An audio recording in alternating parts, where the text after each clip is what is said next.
Hey there, I'm your host, Tisha Michelle, and welcome to #Certified, where you will leave enlightened, empowered, and inspired to live a life of authenticity.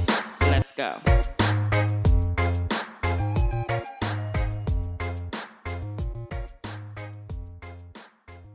Hey guys, welcome back to #Certified. I'm your host, Tisha Michelle, and today I want to talk to you about embracing your spirituality. So I've had quite a few people say like, oh, well, what religion are you? Like, what church do you go to? And I would just say something like, I'm spiritual. And they would always be confused by like, well, what do you mean? Like, you're spiritual, but you're not a part of like a particular religion? So I wanted to talk to you about that today and give you my insight on spirituality. So today is about embracing your spirituality, and I'm going to list some of those ways that you can embrace it. So, so spirituality, right? It can be defined in a variety of ways. A lot of seekers, it's about connecting with something greater than yourself. Some people may call it God, universe, spirit, whatever words you choose to describe. It's basically an experience that gives us a deeper meaning to our daily routines and those ordinary actions, right?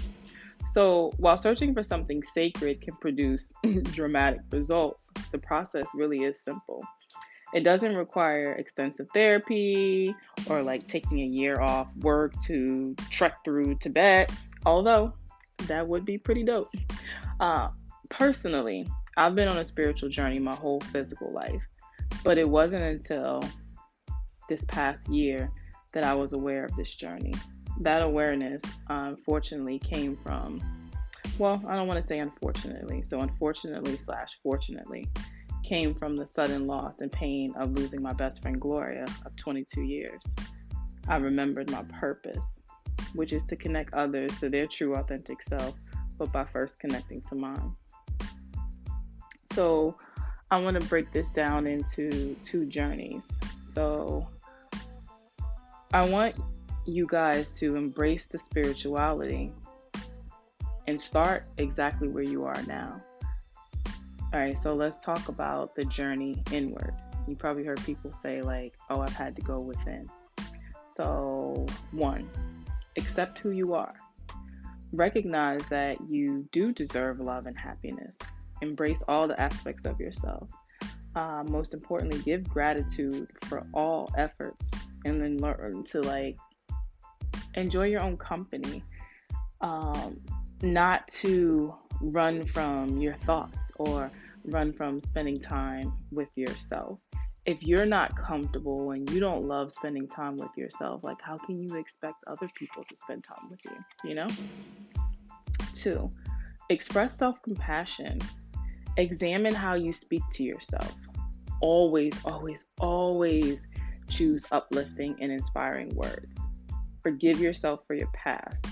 Those decisions that you have, just look at them as experiences and learn from them. And treat yourself gentle when you're struggling. 3, set intentions. Intentions. Plant powerful intentions in your mind. Identify the things that you want more of in your life and what you want to contribute to the world. So the energy you put out, that's the energy that you get back. One of my favorites, 4, use affirmations. Create empowering statements that strengthen your motivation, boost your energy, and raise your vibration. Repeat them throughout the day. Make sure that they're positive, they're specific, and they're written in the present tense. So one of my favorite affirmations is, I love and approve of myself exactly as I am. Another one that I use about money is everywhere. Money flows to me easily. Opportunities flow to me easily. The universe is abundant and there's plenty for everyone, including myself. Number 5, Create rituals. All right, so spend your first and last moments of the day cultivating your spiritual side. You could pray, meditate, you could list the things that you're grateful for. I do all of them. I mean, when I first open my eyes, I'm like, thank you. Thank you for waking me up. Thank you. And depending on the day, I either do it, I try to do it twice a day, but for the most part, it's once. But if it's like a morning that my actual day doesn't start till like 10 a.m., I'll just grab a notebook and I'll just jot down, a couple of things that I'm grateful for. And next thing you know, I'm on the second page.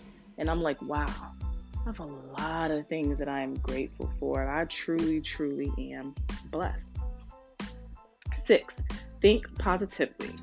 So express that gratitude for all that you do have and focus on what is working instead of focus on the things that's not working and the things that you don't have, that you perceive yourself not to have, right? Focus on what is working and what you have. And when you do that, you're able to see all the little and sometimes big miracles that pop up throughout the day. 7, be mindful. All right, so you want to make conscious choices instead of going through life on autopilot. Everything is so routine. Live in the present moment and not in the future.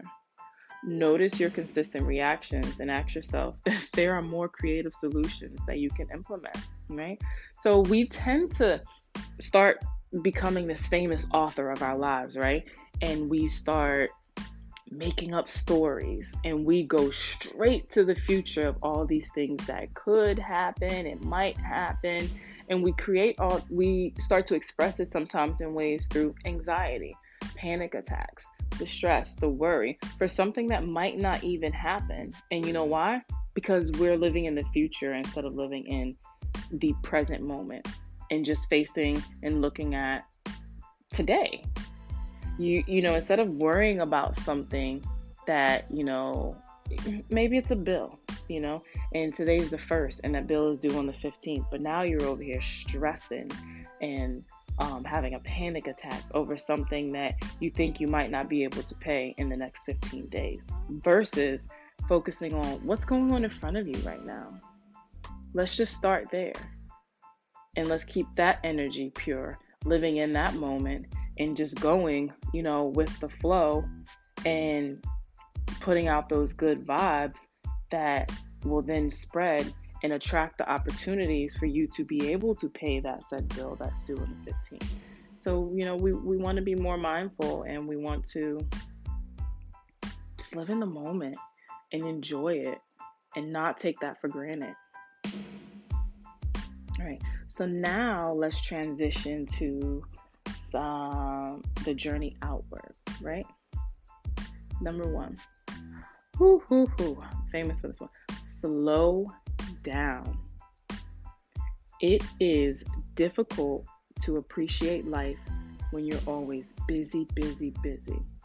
Just pause for a few moments, pay attention to your breathing. Like right now, take a deep breath in, hold it. Now breathe out. Doesn't that feel good? You want to focus on one task at a time and discover the joys of just being fully present. So if you are having a not so good day, you're overwhelmed, you're stressed, I challenge you to just stop what you're doing and just breathe.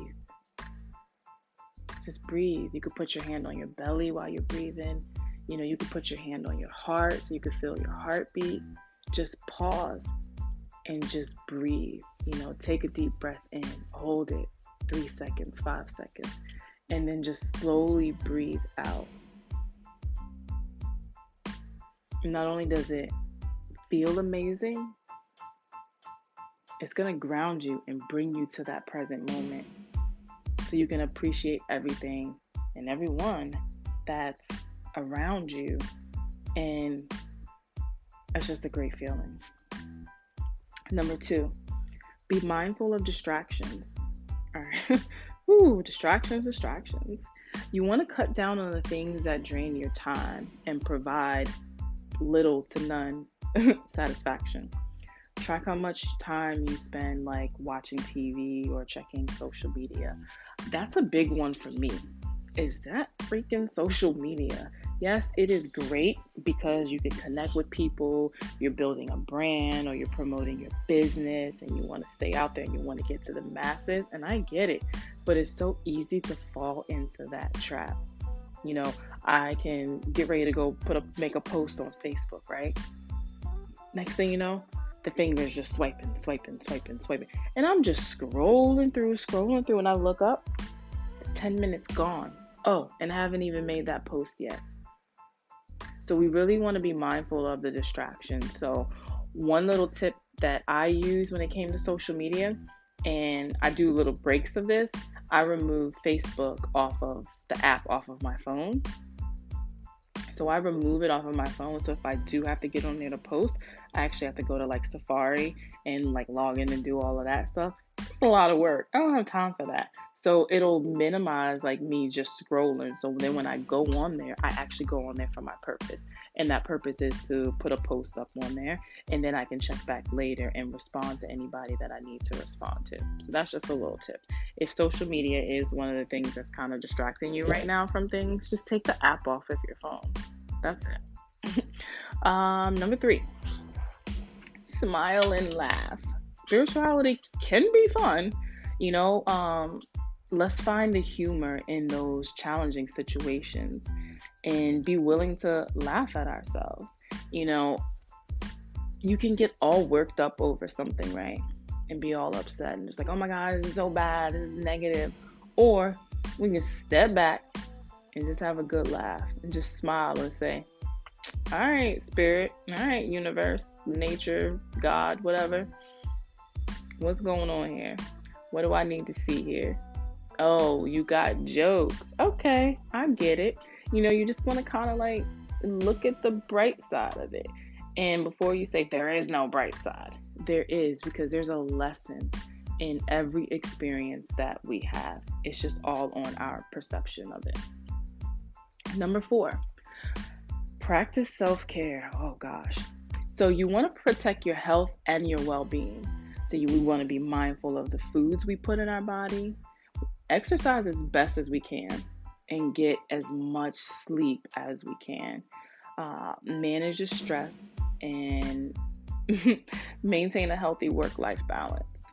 You know, if it disturbs you physically, mentally, or emotionally, it or they must, and listen to me, they must go. Self-care is not selfish. You are the most important person. If you are not well taken care of, you cannot take care of your kids, your parents, your spouse, significant other, your friends, your clients, nobody. So self-care is a must. And self-care is not going to get your nails done, going to get your hair done. Shoot, half of the time that could be a daggone expensive chore. You know, self-care is taking a bath and not having your phone in the bathroom. You know, lighting an incense, you know, playing some music away from the water and just, you know, taking that bath with the essential oils in there. You know, self-care is protecting your energy, you know, being mindful of the people that you are around. If you know someone's that negative Nancy and Debbie Downer and all those other little things, being mindful of who is around you. You know, self-care is also setting boundaries, right? So I have this thing now, you know, if someone, because I would always give, right? You know, a lot of you out there are like that. And you start giving so much that you don't have anything for yourself and you don't have anything for anybody else, right? So you have to start setting boundaries. You know, when you have someone who may call you or shoot you a text message and say, hey, are you free? Instead of quickly responding, ask them, say, hey, do you want me to hold space for you over here? Or do you actually really need my advice and me to brainstorm for you, right? So depending on what they say, you then choose Well, am I able to just sit over here and just listen and while she vents and take all this thing and just hold this space for her for a little bit? Or am I in the position right now to give advice, to put my thinking cap on, and to be that level headed person? That's setting boundaries. And there's nothing wrong with that. Because when you want to put, like, you want to be able to really give somebody your all. If someone is coming to you and they need like your help on something, you do want to be able to give them that time, whether it's 10 minutes, whether it's 30 minutes, whether it's an hour. You want to be fully present. You want your energy to be well. So we got to take care of ourselves. So it's perfectly fine to set those boundaries. That's self-care. Getting sleep, right? Oh my God, that's a big one for me. Like, I don't sleep through the night. I'm not too sure why. I wake up sometimes 2-3 times, in the middle of the night. And then the alarm's going off at 6 o'clock, but I done finally woke up at 5:59, But I know that the lack of the consistency of the sleep does affect my day. So there's little things that we can play around with that. So if you're like me, a suggestion is go to bed early. Go to bed earlier than what you do so you can get those extra hours, because you're probably going to continue to wake up, but at least you've gotten kind of like a little head start, And another thing is find time to take naps, especially if you're like myself and you don't sleep through the night. Find some time to take a nap, even if it's like 15-20 minutes. Like, those people like, oh, I gotta take that power nap. Add those little naps in, because sometimes we don't need a lot of sleep. Depending on the year, sometimes you don't need a lot of sleep, but having that uninterrupted can really like affect yourself. So definitely try to get rest as best as you can. I mentioned about being mindful of the foods that we put into our body. Now, this is not to go get on some crazy diet, It's just, if you can dabble in organic, that's cool. You want to get some vegetables in, you want to get some fruit in, you want to get your water. I'm talking to myself right now because I really need to increase the water intake. But, you want to, get your water in. If you're able to exercise, because I don't know what, everyone's physical capabilities are, but exercise. And I'm not saying go hit the gym and work out, 5, 6, 7 times a week, but just do what you can. Get your body moving, get that blood, like pumping, get that heart racing, just do what you can from where you are and work your way up. Number 5, build a community. This is a big one for me, right? Because I'm a one-woman show. Like, I'm independent, I do my own thing, and I'm now just realizing that I don't have to do it alone. So reach out to others with like similar spiritual interests and values as yourself. You can participate actively in events and discussions. If you're looking for new friends, you could like sign up for a retreat. You can go to like one of those author talks. The biggest thing right now to me is the meetup groups. There's a meetup group for everything. Did y'all know that? Oh my gosh. So if you don't, go to like download the meetup app and like, I guess like your area or whatever, and just type in anything you can think of. There is a meetup for everything. And that's a great way to meet some amazing people and start to build that community. And I just want to tell you, you don't have to do it alone. And again, I'm talking to myself because I have to reaffirm that I don't have to do it alone. My tribe is out there and they're waiting for me. And yeah, build that community. Number 6, find a teacher. Like, do you feel like you could benefit from some like instruction and guidance? You could search online for like a meditation center, maybe a yoga studio. You could find someone to like work with, or ask that community, right? For referrals. You can ask the universe to place a teacher in your path. Sometimes a teacher can be a book or a movie that presents itself at the right moment. You ever just been like walking in a grocery store and then you just overhear conversation like, oh my gosh, you should totally read or watch dot dot dot, and you're like, and it just catches your attention. Take notes of that. That's the universe dropping them little things down for you. Take notes of that. So teacher doesn't always necessarily mean like an individual person. It could be a book. 7. My favorite too. I probably said that about a couple of them. Relationship building.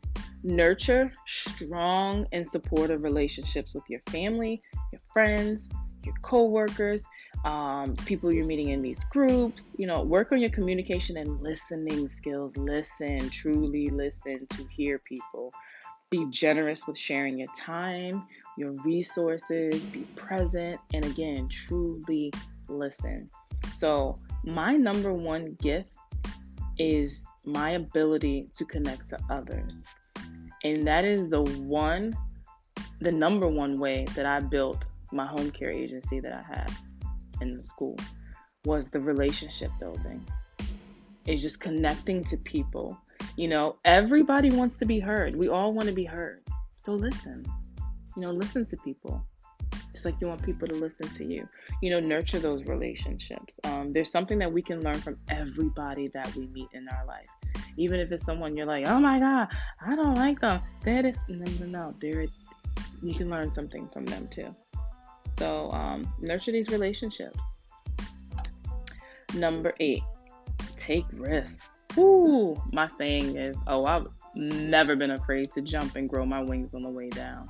Jump, jump, fly, fly. A spiritual journey involves challenging like your self-imposed limitations, right? Embracing the unknown. It may sometimes feel uncomfortable as you really start to look deeply like into yourself, and you start to question your belief system. Oh my gosh, the belief system. When you start, challenging the belief system, it's like, whew, you're like, what is going on right here? But I can tell you the rewards are worth it, because that's where the growth happens, And we get to this point where we're looking at our belief system, the things that we believe, and we owe it to ourselves to now, since we haven't, do our own research. Well, why do I believe that? Is that a fact? Where did this come from? Start really questioning that belief system, so you can really start to stand up, be bold, and take a risk and be like, I'm daring to be different. And what I'm saying different because everybody else is doing this. And you want to step aside and say, I'm doing this. And it's not to rebel. It's just because you're following your soul. So don't be afraid to take risks. Don't be afraid to speak your truth. Don't be afraid to, stand up and wear the bold colors. Wear the, what is it? They say you shouldn't wear the white after, I think it's like Labor Day or something. But wear white whenever you want to. If you like it, do it. Wear it. Be you. Dare to be you. Take those risks. If you want to start a business and everybody around you is like, I don't think that's a good idea. If you feel and you believe that it's a good idea, start that business. Write that book. Create that show. Start blogging. Matter of fact, start a podcast. You want to be heard? You got something to say? Start it. Take the risk. It's gonna be worth it. Whether something succeeds or not, it's really the definition that you put behind something. Everybody tries to act like there's just one recipe for success. Success is what you make it, and the definition that you put behind it. Say you start this business, right? And it doesn't do well. Does that mean that you failed? No. That's success. You took a risk. You took a risk on yourself and your idea. And what you're going to do is now you're going to look at that and you're going to step back and say, okay, what did I learn from this experience? 1, I now have the courage to take a risk and do my own thing, right? 2, okay, I might need to do a little bit more research on my next thing. Or 3, oh no, this will work. I just need to tweak this, and this. You see what I'm saying? It's all on your perspective on how you see things, right? So you want to find meaning, and you don't want to find your purpose because it's not lost. It's always there. It's always been there. But you want to remember your purpose, and you want to welcome a greater sense of spirituality into your life. So changing your daily habits can transform the way you see the world and help you to discover more bliss, and get that mental clarity. So let's get back to our true, authentic self, before the world got their hands on us. So I really hope that this helped you to understand when people say, oh, I'm spiritual, or embrace your spirituality, tap into the universe, talk to your spirit guides, it's just, we're all spiritual. I mean, that's just the reality. We're all spiritual. And when it comes to religion is something that we all choose, So thank you guys for listening. And again, I hope this helped. Until next time. Bye. Thanks for tuning in to #certified. If anything resonated with you, I would love to continue the conversation. You can follow me on Instagram @itistisha. And if you want to be a part of the #certified tribe, you can join my Facebook group by going to the search tab and putting in #certified. My website is conversationswithtisha.com. As always, have a great one on purpose. Love you.